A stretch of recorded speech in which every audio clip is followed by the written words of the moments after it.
बाप रे बाप पहिला रोज सोई बाटे त हमरा त बुझाते नहीं एकदम से डर लागता क्वेश्चन बनी कैसे ना। ओहो आयो मायो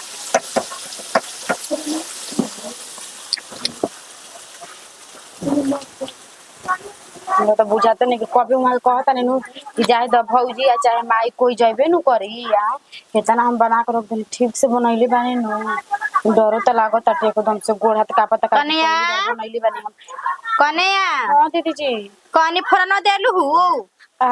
फोरनो देलु हु होरन आई दता काले रखले रही जीरिया खाली मेथी के दे देलु हु है का सब हम का जानते नहीं जीरा मिर्च सब रखले रही जाए दो अथी कहनी ना कि निक से खाना बनाई ह ठीक नु गोतिया नहीं है सब कोई खाई आ मान ला जेकरा घरे खइले बनी जे तो ओकरा खियावे ला हमनी के उचित बा नु। हां हां त यही के चलते आए देखी तो ठीक छनाई बाटे। हां हो छनाइल त ठीक है बाटे कोनो खास खराब हो नहीं के छनाइल ठीक त छनले बाड़ू आ चूरू चूरू छनला ही बाड़ू निक लागत तुए दीदी जानता नहीं पहली बार हम छानले बनी ऐसे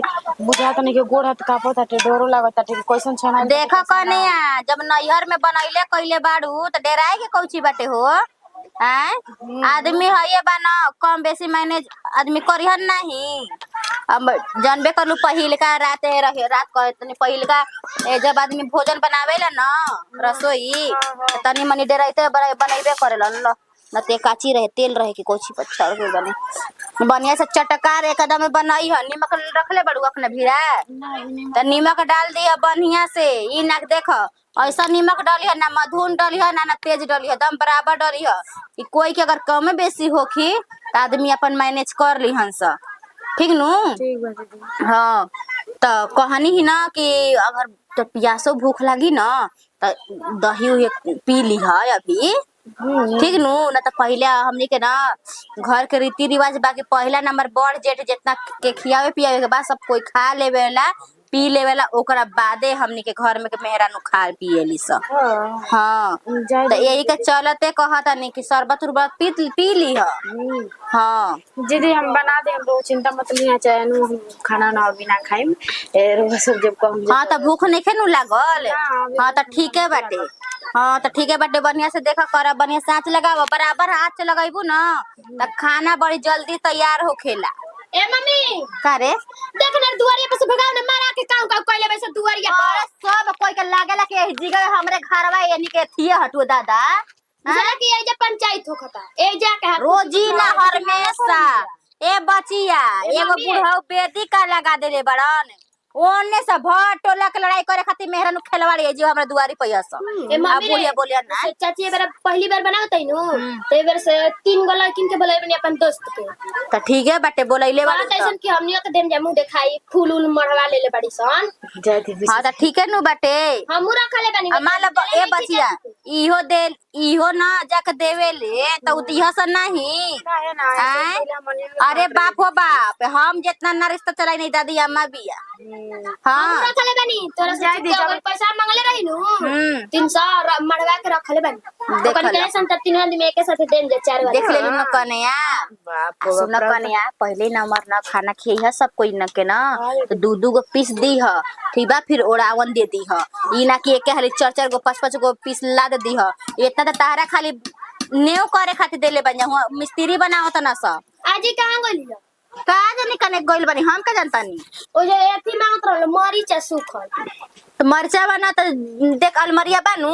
अलमरिया में से निकाल के दे दे जलिया वाला हां जलिया वाला अलमरिया में से हां तो जाके दे दे आ देखी एक कौची कौची घट कटुए ही जिगावा दीदी हई सब अभी ना निकाला जाला नहीं अभी नहीं बस तारा ये तनी देले बनी बचिया अपन एथी रीति रिवाज करे तो खातिर कहीं दीदी के हे तनी काहे हमरा के देले भैया बनवावे खातिर और आई दादा 50 किलो मछली आइल बिया वही में से इतना खाली तारा से बनवा के आ वही में डाला जाए गांव टोला के मतलब हाँ सब कोई के नु हाँ मान लो कि जेकरा घरे खइले बो तो खिएबू नहीं हमनी के 7 गो बाबूजी नि भाई बनी जा तो 7 के पूरा परिवार सब कोई बाले गोपाले मैं खइले सभारे अंगिया अब हई टोला पके बा आगे पीछे सब कोई के सभारे अंगिया बाटे तो 50 किलो मछली लागत दीदी के एकदम से बरातिए है ना ए बचिया वैसे ही होला हमनी के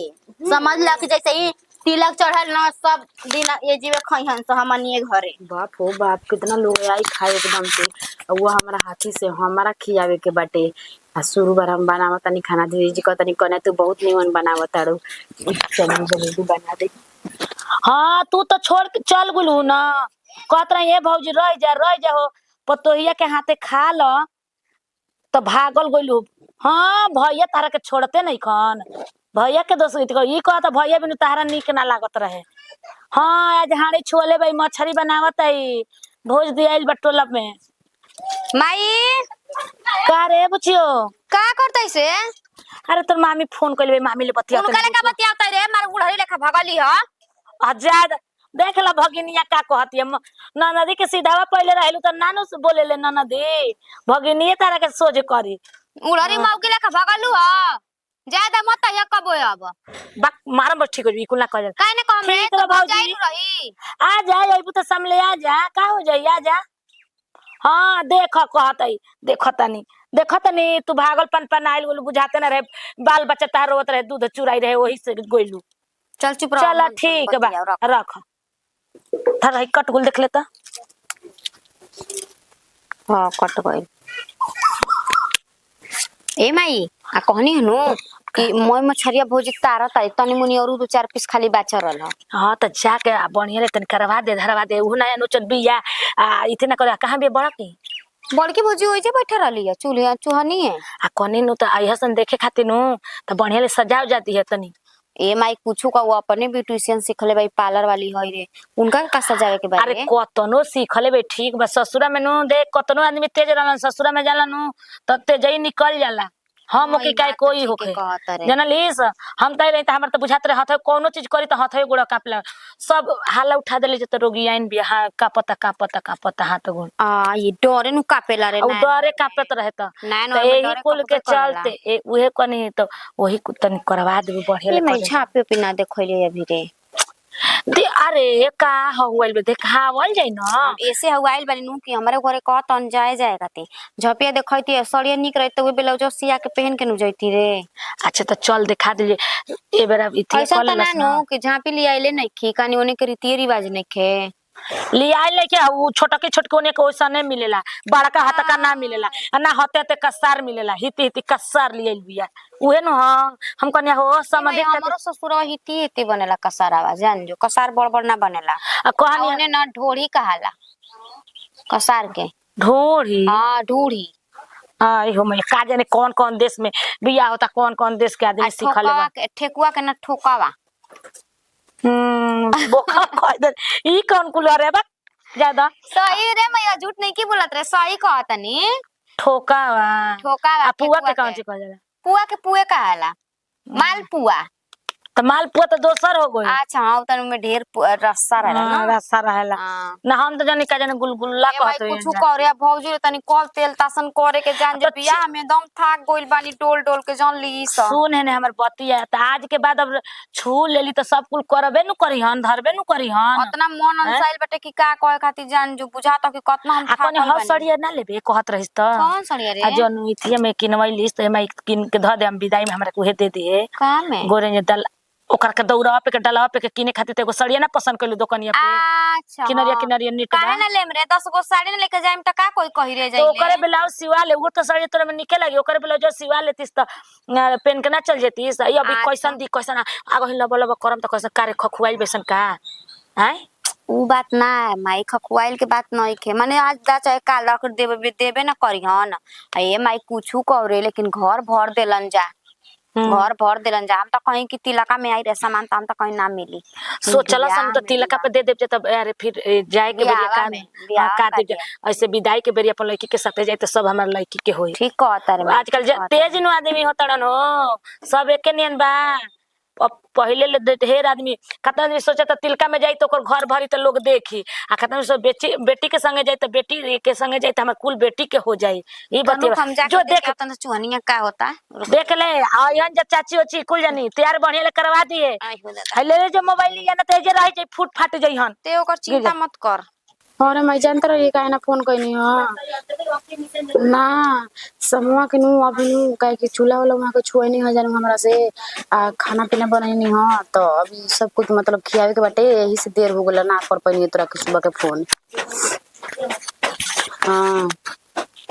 हाँ जाबे माई चूल्हा वाला छूले त निमन हो गइले अपन खाना पीना बनावत रह तो जो है के पड़त रहे माई घर में रहत त इसको हमरा निमन ना लागत रहे रे सोच रही कब जाके खाना बनाए कब जाके का कर दे का मामा सोच ले। हाँ इहे बात बाटे ना खीर पूरी ऐजा ना बनेला हमनी ना के खीर आ पूरी बनताटे ई सब ना एकदम बनता है मछरी आ फिर से चावल आ रोटी ना हम खाली मछरिया बनेले बनी आ उहाँ से चावल पर रोटी बनावत कति ना एक कनिया खाली जानकार नियम बाटे नु मछरी बनावे के उ बना दे हमनी के माई काम कर देतै जा। हाँ ठीक है बाटे कहाँ बतिया बताऊ ठीक है माई माई ने अगर बतिया के बा सब कोई आवत आटे बुझाता मुंह देखे कहलहू। हाँ माई से सब बताइनी तो कुछ बतैलो कैसे रहल जाला माई तो जी कैसे से हमरा के बता देले के पूछे कैसे रह जाला का कर जाला ससुराल में झगड़ा लड़ाई ना करे जाला तो गरमिया महीना तो घरवा में रही पंखा में तो है जाके बतियाओ तो दोरिया पर अभी बना के नहीं तो कौन के जे बैठे बना थुका देही बोली का बोलियो तारा कम का बताई का सिखाई तू तो जानते बड़ू मुंह देखे वाला ई हसनु को मेरा नु देखा एथी करियो का कहला बढ़िया ले एकदम है तरी आँख खोली है तरी गते से आराम से बंद कर लिया यहाँ तो ऐसे बाका से सब कोई निहरी तो तू देखियो कैसन के बा ना जी वैसे हमरा में थोड़ा नहीं के सिखैले चाहे सिखला नहीं कि हम तो खुद देख ले बानी फिल्म हम देख ले बानी कि जैसे आदमी करेला न होइत रहे हम अपन जोन संगा तू रही तन करम के गजब माने फिल्म नियन करबू ए जे फिल्म देखावे के बा फिल्म में तो तारो को कोन के एथी करलसन क्वालिटी याद होला तो भौजी हमारा आई तो भौजी कम देखले रही मैं कि मौसिक सब कोई कैसे मुंह देखाई मतलब ना आ जगह हाथ ना पर रखियो भाई बड़े में जवान और नहीं चाहिए अभी खोल लिया बंद भाई जता लेगा बाबू हाथ ना पर रखियो है त ना आ कोई नु कही उठावे के तो हाथ ना कहता कर तर उठा के बस तर फिर तोप लेवे के ना ठीक बाटे। हां इना तो शिकायत तो कैसन ससिया के मेरन का कैसन भी है एकदम भवाक ने दिखा देती है पूरा कैसन शिकायत ना आवे के चाहिए ठीक बाटे जी। हां आने तो पूछ लियो कर ले पूछियो ले हम तरह के चुहानी में जो आता ने तू भैया भी बैठल बाड़ू हो बना दे बन बोल बना देली बड़ा जल्दी हो बड़ा फरहर बाबूए फल जाई तू ए दादा कितना सुंदर है भैया भौजी सुंदर बड़ी ना तो केकर देखले तोरे नु हम देखे कोई रही तोरे विश्वास कोनो बियाह कोई नहीं तरह के चुनमुनिया मेहरारू लेके आए मैं देखा कितना सुंदर बाड़ी भौजी हां ई तो बात कामो धंधा करे में सही फरहर बाड़ी हो जाला बे कि लुसु लुसु कइले बाई हम समझ बियाह ना करते खाली करे कहनी तू देख कहबे तोरा पसंद हो जेनु तो हम बियाह कर ले बस ओतने पर डिटो मार देनी ए भौजी कोई आई नु त माई कल से कि बॉडी जोक टोन से एक दिन में डर बाटे हमरा गांव के मम्मी ने दूरइले गोल लगिया कोनो गोड़ में छुआ हां इहे कुछ समझा दे बता दे वो सब रह जाना मैं तो बताइम जगह अरे रह आप कोई नु जब देखाइम जब घूंघ उठा के त आंख बंद कर लिया त आंख त नजरिया दिया सना सुंदर बा तन बढ़िया बुझा सिखा देनु कैसे कैसे रहे के बा बढ़िया ले बताओ उतर करी रहनी हाथ को एकदम साफा टोप लेनी आ तनी पिन जोन लगाओ तरू ना नरबाओ त हेड लटका के लगाओ तार हाथ मत लौको गोर गोर हाथ बटे हां गोर गोर हाथ गोड़ बा निहार दिया स त मैं दाना दुनी निकले लाग जानलो हां अच्छा से रहनी बढ़िया से कोई कब सब कोई आई खाना खाए तू को बना देले बहुत माई त ना जानत रहे हम जाई कहीं माई ले तब न तनी कह तनी के मैयावा एती क दे चल जगह जगह के खियावे के बाटे आ देख छिपा छेक लिह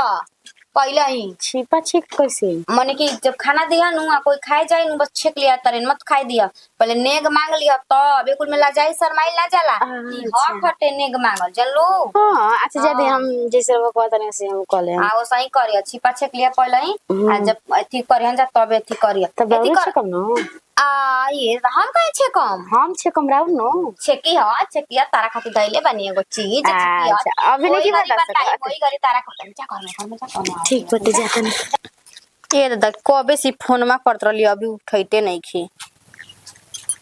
हेलो का हो सखी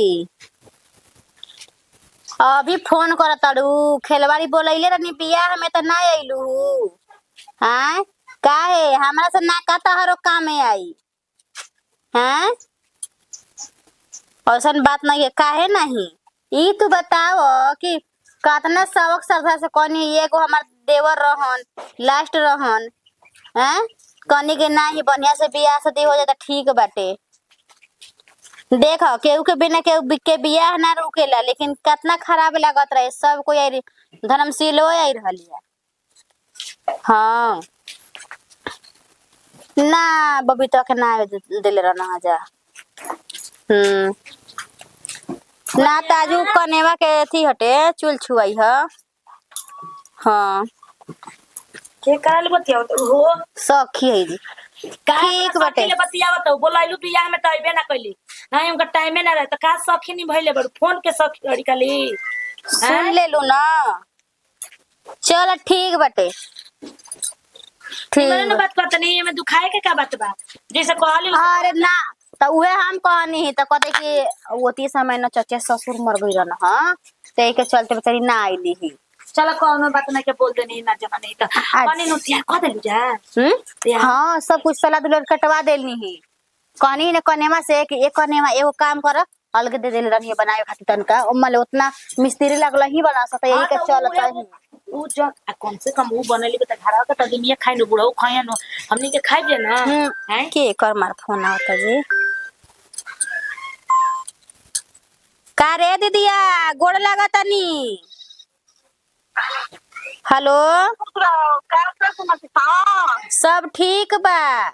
का करतली पूछो ना बुतिया कल मौलिया बन जाए मना हाँ हाँ का करे मलिए बाबू अच्छा ठीक बाटे ठीक है बाटे तनी जाइम दवाई करवा दवाई खत्म हो गई और बाटे। जब तार बहिन कह दिहन फोन ना तब चल देबे लू कतहू अमलिया बा का कर जेबू हाय माने घर के प्रोजन इसे छोड़ के अमलिया बा जेबू तो जाके मोटरसाइकिलिया से आ जाइम जी तुरंत हमरो दवाई खत्म हो गइल बा दीदी वाला दवाई खत्म हो गइल बाटे। ठीक बा दीदिया कने चल चल चल ठीक बा बुतिया बाद फोन करो ठीक बा अरे दवाइया खत्म हो गइल बाटे ओकरो खत्म हो गइल बाटे हमरो। अरे एथिया के जी ए माई कने की चल भूती मन मछली बना दे चल तो कुछ बना के बोला खिया दे कनी तो टोला पड़ोसा में कनी बोला के समझा दसन बढ़िया ले तैयारी वारी हो गेले समझाई नहीं है। और ऐसा त देखे के ना त भट्टर भट्टर एगो त बड़े बड़े मतलब है ना कि गोतनी उतार देले बाड़ी अब कोनो मतलब नहीं कि हम मत समझनी कनी भौजी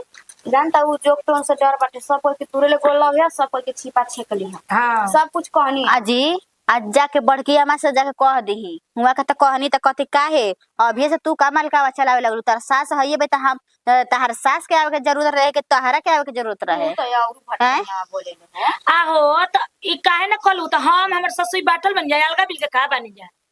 हम माने के हमर ससुई बराबर ना तो वही हम कहनी के जाए दे अम्मा जे मान जन तही बनी के अरजन परजन के दिन बाटे अपन घर दुआर में बाटे त कैसे आदमी करी हन एने मम्मी जी फसल बनी सीखले ना रहे काहे नहीं आवे के चाहत रहे का ओकरा भी 5 मिनट समय नहीं खे देखो तनी के जाके ओने दुआरी देने बैठ के बतियावत बस कुछ करत है ओकरा अभी नहीं खेती हो खते ठीक है बात हम इतना दिन त ना सीखले रही ना जे जैसे कहत वैसे करत रही अब हम धीरे धीरे सीखत नहीं उनको लइके बिया न तो सही हम उतार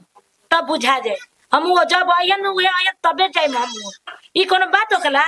प्रयोजन में नहीं एनो न बजे रही ताकि तो उहे आइता आई तो हम जाइब तो अब रोवे ने सब न जाना हमें कैसा लागत ठीक लागत हो बैठ कि खाड़े रहबू ना ये तो एथी जैसा खाड़ो खड़ेसरी महाराज जैसा खाड़ हो जाता नीचे ना बैठत है हो भौजाई का बात बा ना मम्मी कुछ दीदी बात नहीं थे चले माई चल चल ठीक है न कहता चल जाता नहीं चल, चल, चल। कनी नु त जाता नहीं कहले आई न तो ओका तो फुला दी लेट ले होई त अन्य आना का भी अरे ओकर गोड़ घरे रहता है ओकर गोड़ से हेने से होने कूदत रहता ओकरा आम लगाता ए जी वो चाची के चल मुंह देखावे आगुली से हमर सहेलिया लो अरे तो ये अपन 3 गो सहेली के बोला देले बिया तो गिफ्ट लेके मैंने इधर दे दिए सुन देखिए सुना ना ठीक कहताई तब जय तब दीदी इटा रोरा ने ठीक कहताई खराब नहीं की कहत छोड़ दे काहे के तू डाहोरा निकल खिसिया गले खिसिया के का हमर करी भतीजी तो काज निकर बार के तो बहान देले वो टेढ़ बहान देले बुझाता कि एथी के पूछ हां वे मामा के मम्मी जी जल्दी से कह दे कनी ठीक बा हम जातन पहले क के आवतनी बड़को के हो हां जाके सब के घर फिर से एथी कर देही ई ना होई ना सबके घरे ना जाई उनके घरे खाली हम जाई आजू माई हमर रोवे ने तान करही ओने तान करही बोली चाची बाड़ी नु तो मुंह आ गए से उखाड़ दे अरे तभी घरों में केहू नहीं खेता न हके भूख देखी ना निखा कर देम कुछ तेहू जइबे नु अपन ससुरा अब तोरा बुझे बन बच्चा बाड़े तोरा ई कुछ सब आई बची ऐसे भीतरिया से अन बिया बोली तो बोले लेके गोली गोली लागी एकदम में हाँ अहो चाची हम ना देम गिफ्ट खिसेबू ना नु अरे नाजिरवा मत दे ए पानी काबू चलाए वाला के त चलाए में तार घर है में बनी गिफ्ट लेके का करबू ठीक बनी आवा जल्दी ढेर पटा पटा पटा पटा बोलता है जाओ बुझी जा घर में बोलाएम तबे नहीं करे त माई खिसिया जैसे मत बोल